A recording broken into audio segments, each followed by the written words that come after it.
Et on en parle maintenant avec notre invité Thierry Barrère, le secrétaire général de UNSA Éducation Polynésie. Merci d'être avec nous ce soir. Alors, vous étiez pour la fermeture des écoles avec un confinement. C'est le cas aujourd'hui, mais on vient de le voir presque la continuité pédagogique n'était pas réellement prête ce lundi. Est-ce que cela veut dire que des élèves seront oubliés? Alors, tout d'abord, j'aimerais rendre hommage au corps médical et saluer les collègues enseignants et non enseignants. Effectivement, on a manqué un peu d'anticipation sur la continuité pédagogique. On a reçu quelques éléments au cours de la semaine, mais effectivement, on a été un peu pris de court. Et aujourd'hui, entre aujourd'hui et mercredi, l'ensemble du corps enseignant va devoir répondre présent pour assumer la continuité pédagogique, qu'elle soit sous forme d'Internet ou par livret. Est-ce que le fait que les professeurs soient dans les établissements scolaires va changer quelque chose?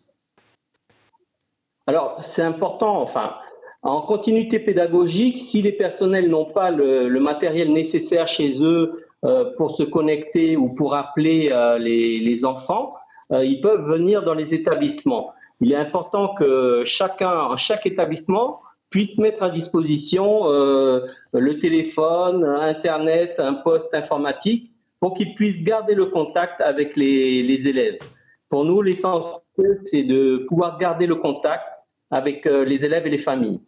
Christelle Le Hartel a déclaré que les erreurs de l'an passé devront être évitées.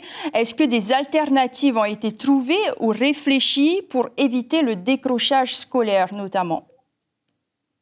Alors, c'est le gros point noir de la continuité pédagogique, l'enseignement à distance, c'est bien le décrochage scolaire que l'on a connu au cours des 6 semaines. Cette fois-ci, on parle de 2 semaines. Donc, pour nous, cette solution, on avait demandé une modification du calendrier des vacances pour éviter justement la continuité pédagogique, de manière à ce qu'on puisse caler une semaine, supprimer la semaine de septembre et enlever une semaine en octobre pour avoir 2 semaines de vacances et éviter la continuité.